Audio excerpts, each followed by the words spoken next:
أعوذ بالله من الشيطان الرجيم.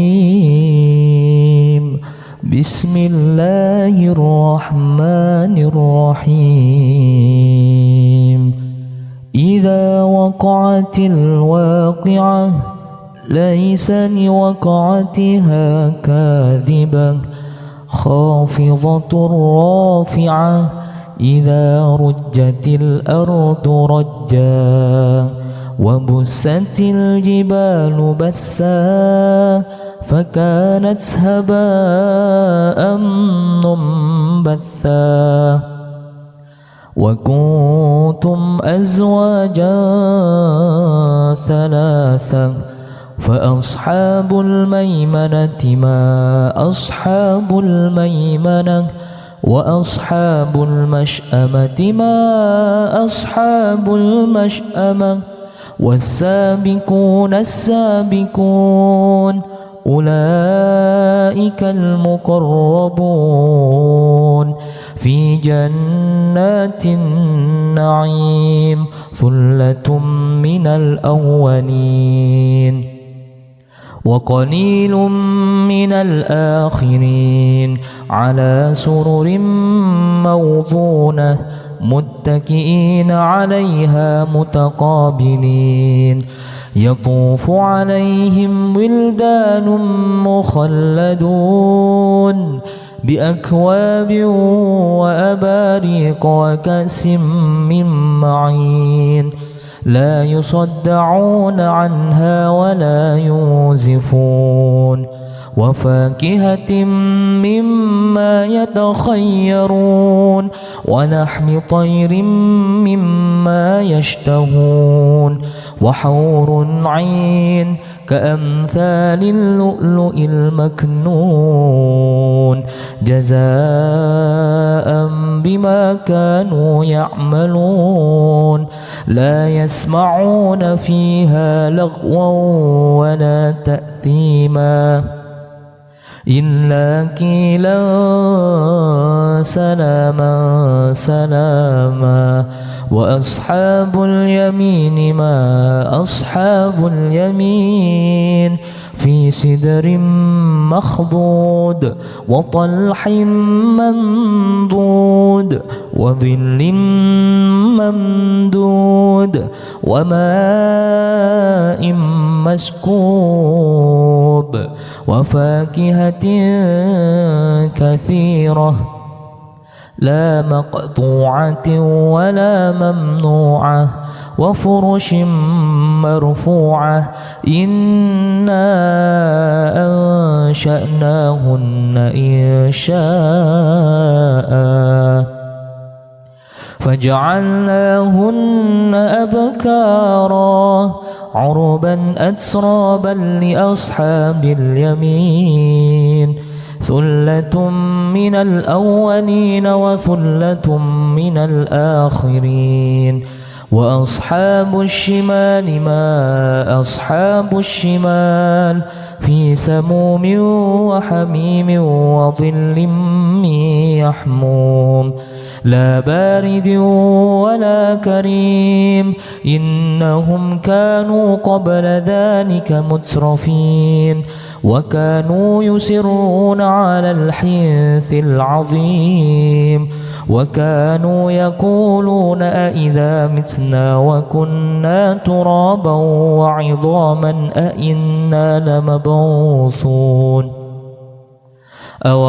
آباؤنا الأولون قل إن الأولين والآخرين لمجموعون إلى ميقات يوم معلوم ثم إنكم أيها الضالون المكذبون لآكلون من شجر من زقوم فمالئون منها البطون فشاربون عليه من الحميم فشاربون شرب الهيم هذا نزلهم يوم الدين نحن خلقناكم فلولا تصدقون أفرأيتم ما تمنون أأنتم تخلقونه أم نحن الخالقون نحن قدرنا بينكم الموت وما نحن بمسبوقين على أن نبدل أمثالكم وننشئكم فيما لا تعلمون ولقد علمتم النشأة الأولى فلولا تذكرون أفرأيتم ما تحرثون أأنتم تزرعونه أم نحن الزارعون لو نشاء لجعلناه حطاما فظلتم تفكهون إنا لمغرمون بل نحن محرومون أفرأيتم الماء الذي تشربون أأنتم أنزلتموه من المزن أم نحن الموزنون لو نشاء جعلناه أجاجا فلولا تشكرون أفرأيتم النار التي تورون أأنتم أنشأتم شجرتها أم نحن المنشئون نحن جعلناها تذكرة ومتاعا للمقوين فسبح باسم ربك العظيم فلا أقسم بمواقع النجوم وإنه لقسم لو تعلمون عظيم إنه لقرآن كريم في كتاب مكنون لا يمسه إلا المطهرون تنزيل من رب العالمين أفبهذا الحديث أنتم مدهنون وتجعلون رزقكم أنكم تكذبون فلولا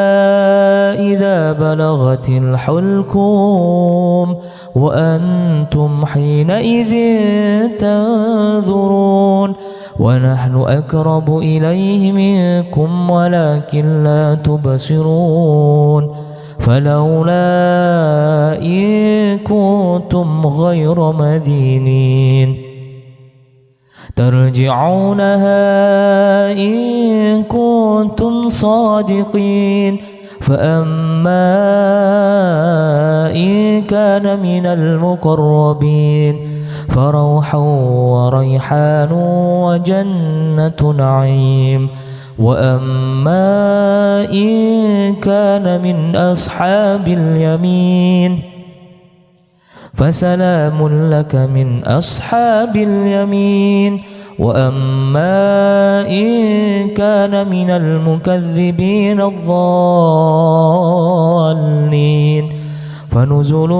من حميم وتصفية جحيم إن هذا لهو حق اليقين فسبح باسم ربك العظيم.